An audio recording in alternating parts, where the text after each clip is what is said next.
Buenos días, yo soy la doctora Diana Medina.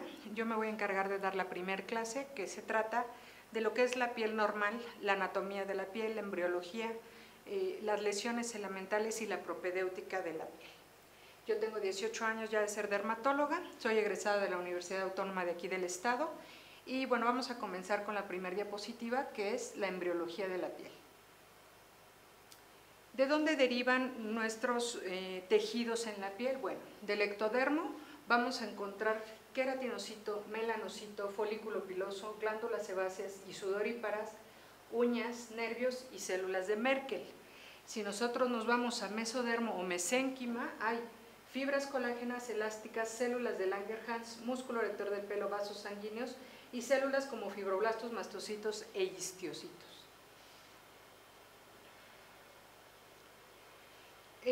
Recuerden que la embriología de la piel también se divide en las semanas y, por ejemplo, puede ser una pregunta de examen que a la cuarta semana, ¿qué es lo que se está empezando a formar? Pues el peridermo y la capa germinativa, que podría ser una pregunta de examen. En la octava semana se van a formar peridermo, capas intermedias, capa germinativa y ya empiezan algunas células mesenquimales. En la novena semana, que también podría ser otra pregunta de examen, empieza el peridermo intermedio, pero fíjense ustedes, el esbozo del folículo piloso. Quiere decir que si yo les hago la pregunta, ¿en qué semana se empieza a formar el folículo piloso? Es en la semana novena.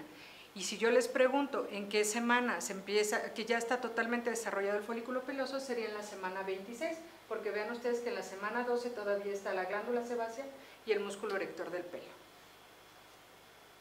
Y ahora vamos a hablar a grosso modo de lo que es la anatomía de la piel. Si a nosotros nos preguntan qué partes forman la piel, solamente debemos de contestar epidermis, dermis e hipodermis, es decir, capa superficial, intermedia y profunda. Eso es lo que forma nuestra piel. En 1 centímetro de piel encontramos muchas cosas, por ejemplo, 5 folículos pilosos en 1 centímetro y cada folículo piloso va a tener de 3 a 5 pelos. ¿Por qué es importante? Porque acuérdense que ahorita está muy en boga el trasplante de pelo y entonces tienen que ver cada folículo. Ustedes observan en un dermatoscopio o hacen tricoscopía y entonces pueden observar que el paciente tiene 1 o 2 pelos. Eso quiere decir que hay una calvicie que nosotros, o calvicie o alopecia androgenética, que nosotros debemos de tratar con diferentes medicamentos. Hay más de 15 glándulas sebáceas, sobre todo en tórax, en la cara, en el tórax anterior y posterior, sobre todo a nivel superior. Hay 100 glándulas sudoríparas en axilas, en ingles, que se llaman apócrinas, y el resto de nuestro cuerpo son écrinas. 4 metros de nervios, toda la piel tiene sensibilidad, es debido a estos 4 metros. Tiene 1 metro de vasos sanguíneos, 5.000 organelos y 6 millones de células. Siguiente.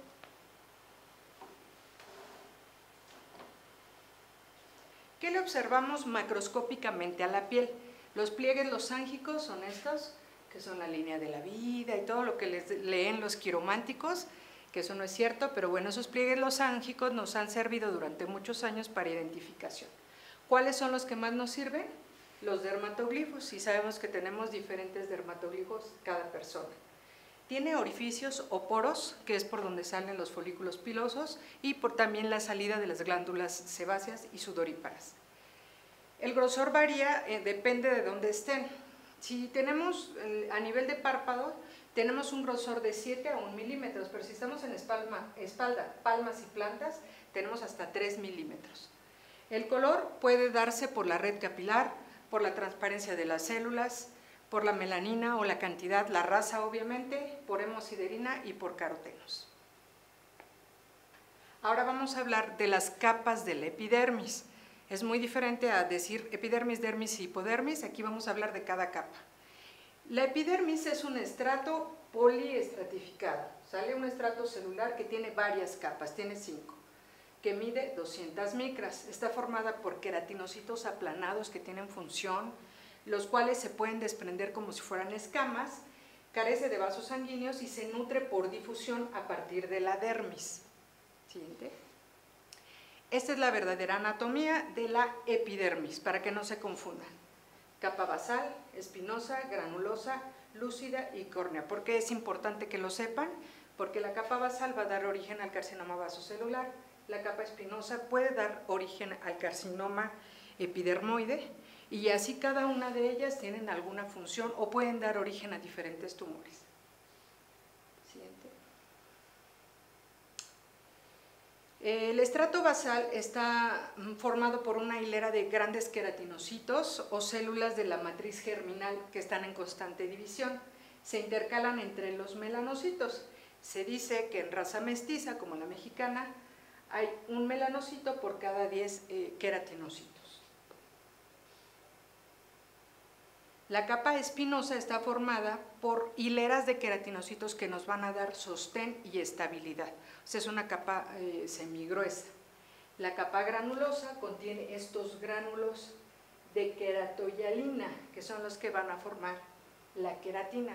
Recuerden, si es pregunta de examen, ¿dónde se forma la queratina? Ustedes pueden decir, contiene queratohialina la capa granulosa y desde ahí empieza a formarse queratina. Veamos ya en un corte histológico de piel, esto van a estar acostumbrados, es una tinción de hematoxilina y eosina, donde vemos, este es un corte de piel de mano.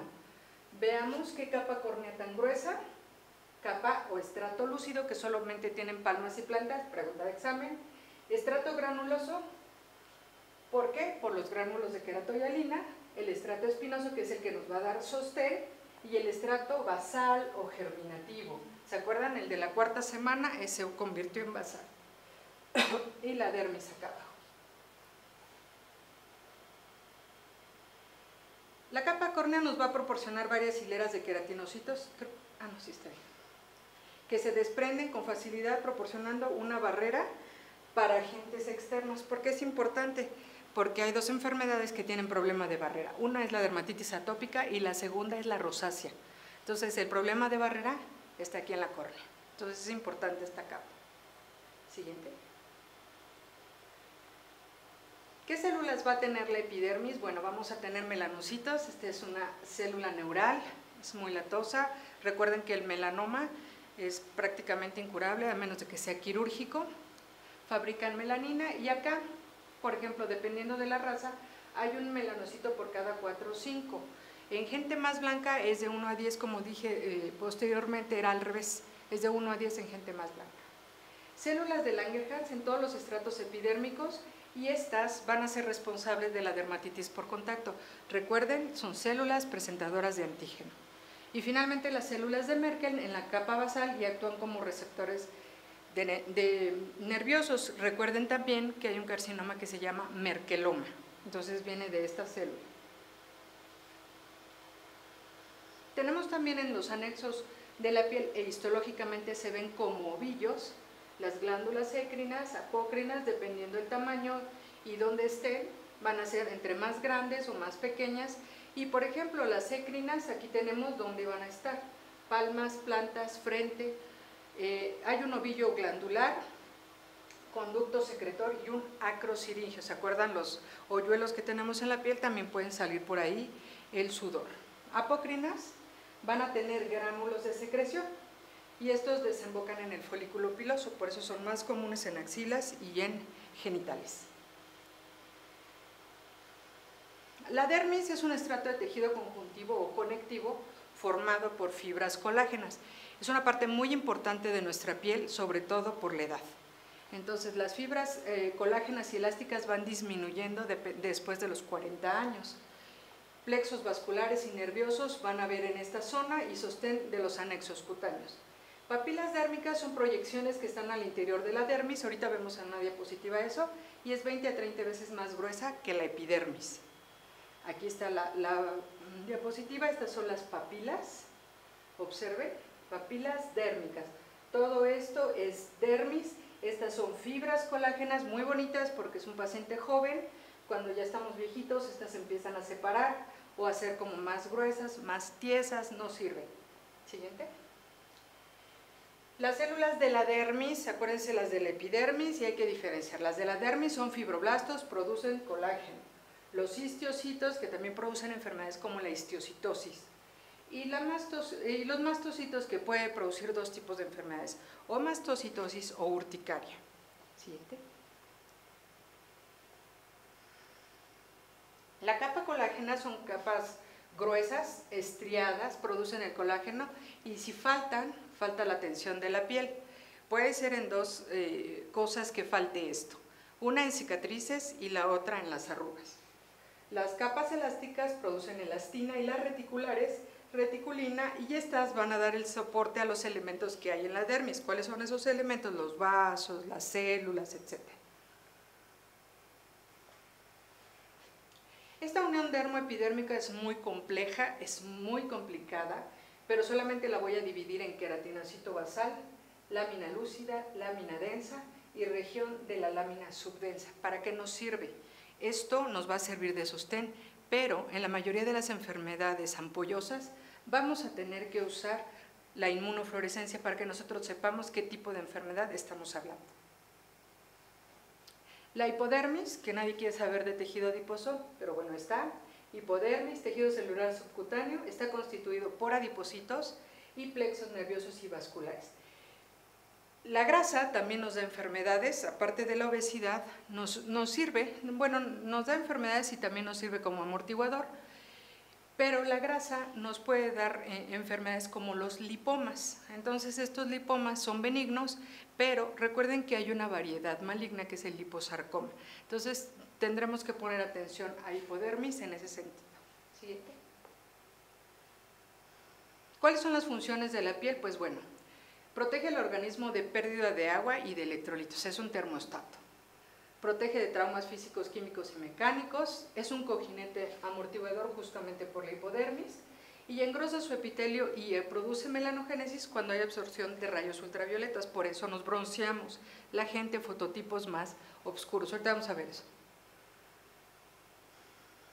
Es función de termorreguladora cuando aumenta o disminuye la temperatura por efecto vasodilatador o vasoconstrictor. Hagan ejercicio, toquen su piel y va a estar helada. Entonces, eso es lo que hace regular o hacer un termostato.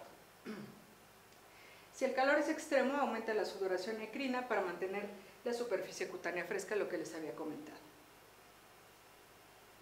Son función de la piel la sensación. Recuérdense que tenemos corpúsculos sensoriales, tacto, presión, vibración, temperatura, dolor y prurito. También tiene la función secretora, que muchas veces cuando tenemos insuficiencia renal, pacientes con insuficiencia renal terminal, o que antes era así llamada, ahora es enfermedad renal crónica, y que excretan urea y pueden excretar creatinina. Lo normal es que nada más se excrete sudor, grasa, y bueno, por ejemplo, aquí hay unas glándulas citocrinas que pueden enviar pigmento hacia el melanocito, u holocrinas que secretan toda su estructura celular como son las sebáceas, pero estas cumplen una función muy importante, son antimicóticas y bactericidas, sobre todo en piel cabelluda.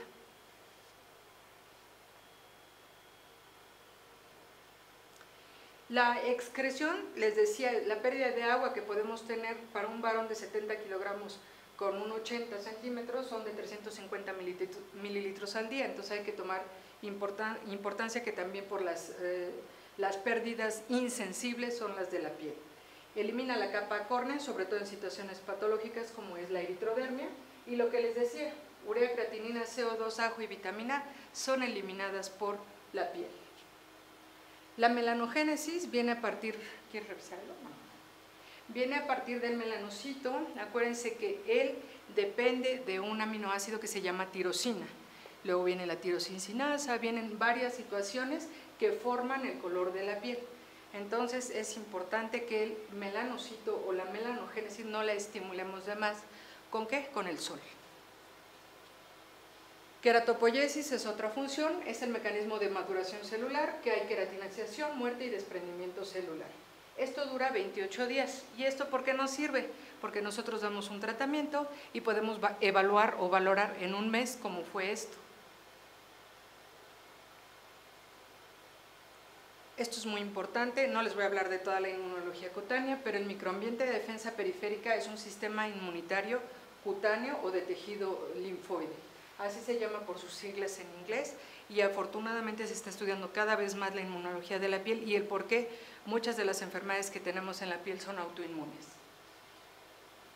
La flora cutánea normal es importante que la sepamos, porque he visto algunos reportes en donde le hacen un raspado a la piel para ver si por ahí está la enfermedad y realmente eso no nos sirve, porque entonces nos sale Staphylococcus epidermidis o nos sale Propionibacterium agnes, que actualmente se llama Cutibacterium agnes, o P. ovale, que ya tampoco se llama así, sino Malassezia globosa, P. orbiculares Demodex, que este es un parásito, y Bacillus coliformes gram negativos. Esto es flora cutánea normal, puede ser una pregunta de examen.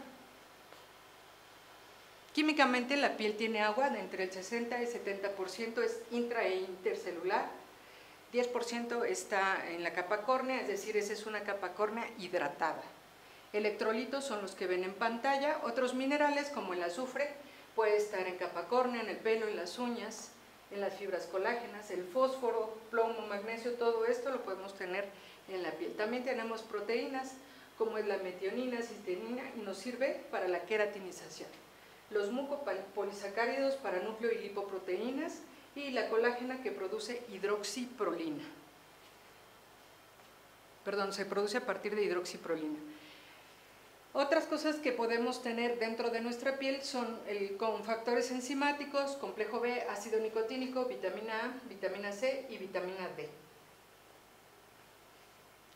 Ahora vamos a ver también la anatomía del folículo piloso. Esta es la matriz, nosotros tenemos, esto es lo más importante para que crezca el pelo, pero también tenemos siempre un músculo erector y una glándula sebácea que lo va a estar formando. Tenemos un córtex y una médula. Todo esto es importante revisarlo en un pelo para saber si es un pelo sano. En la pared lateral se inserta su músculo erector y siempre tiene que tenerlo, y una glándula sebácea, además de una más pequeñita que es la glándula sudorípara, para que por el poro de salida salgan o excreten su contenido. El pelo puede ser lacio, que también se llama lisótrico, ondulado o sinótrico, esa es pregunta de examen, rizado o ulótrico. Entonces ustedes van a decir, es un pelo ulótrico cuando está exageradamente rizado. También esto es importante, crece 0.5 milímetros por día, de 15 a 20 centímetros al año. El ciclo vital de 4 años en la cabeza y de 112 en las cejas, y seguimos quitándonos. Entonces, hay 3 etapas de crecimiento del pelo, puede ser pregunta de examen. Anágena, que dura de 2 a 6 años, catágena o de transición de 2 a 3 semanas, y telógena de 2 a 3 meses. 84% está en fase anágena, 0 a 1% catágena y 14 a 15 telógena.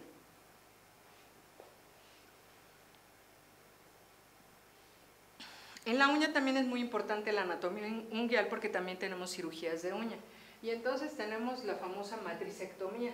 Nosotros cortamos el borde lateral de la uña y podemos enderezar una uña que se llama onicocriptosis.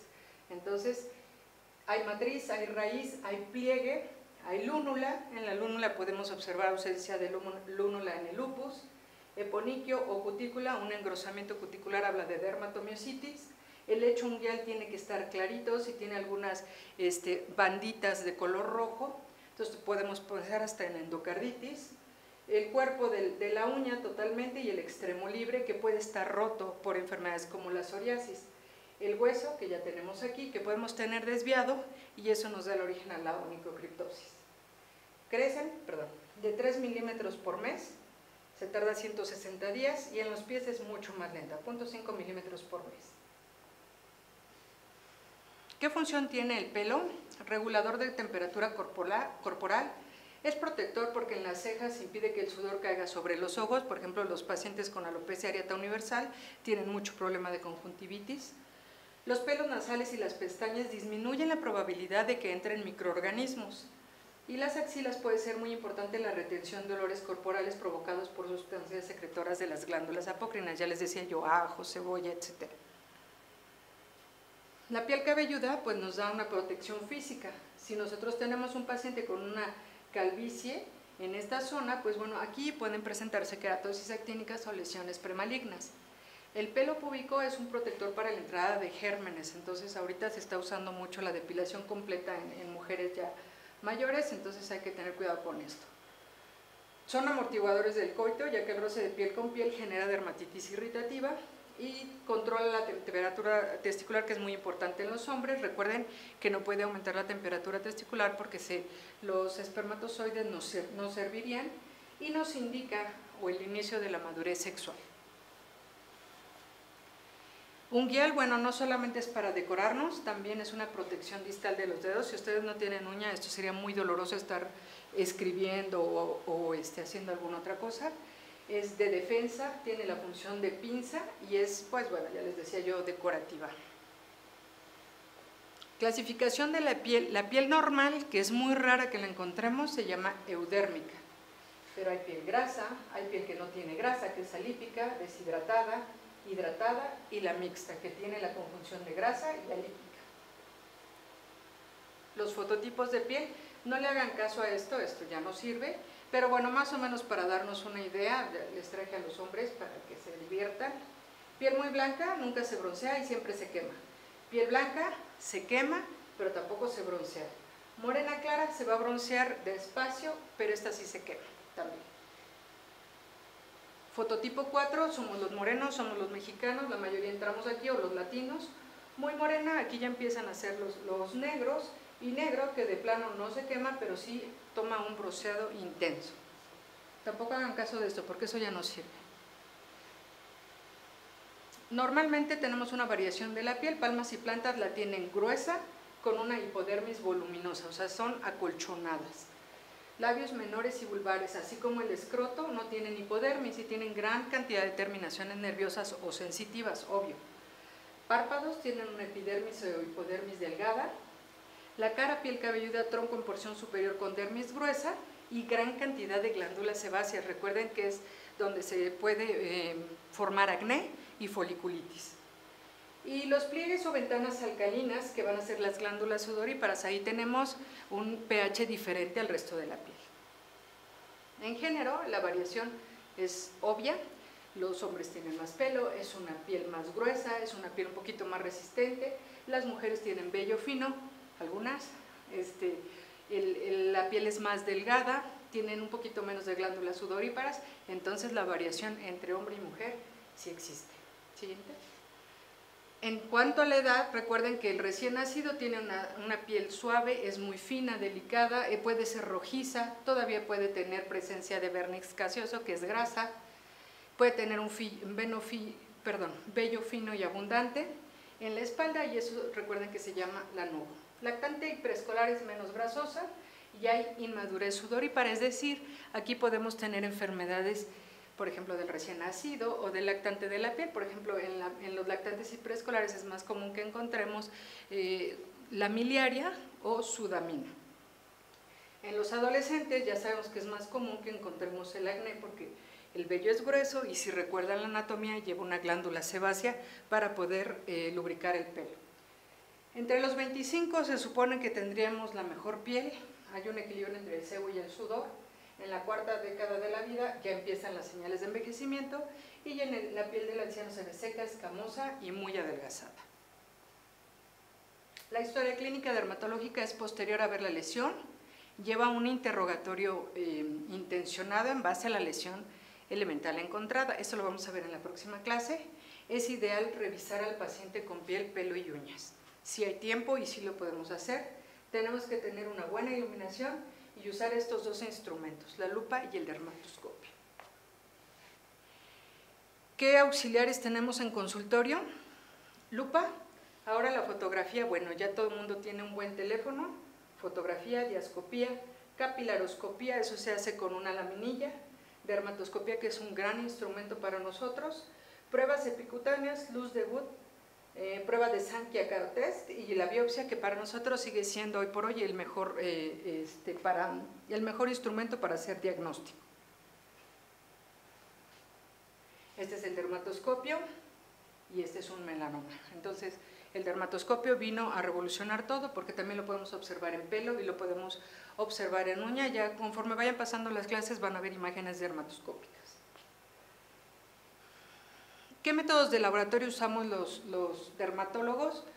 Los que de veras somos dermatólogos, usamos laboratorios de rutina y específicos si tenemos una enfermedad sistémica. Un perfil hormonal, por ejemplo, en acné, porque hay pacientes que tienen 40 años y siguen con acné. un perfil inmunológico cuando estamos sospechando un paciente con lupus, dermatomiositis o cualquiera de estas enfermedades inmunológicas, serología para virus y bacterias, en caso de que tengamos, por ejemplo, un papiloma y querramos saber su número o su serología, su serotipo. Inmunohistoquímica, cuando nosotros tenemos una hematoxilina eosina dudosa, podemos mandar a hacer inmunohistoquímica.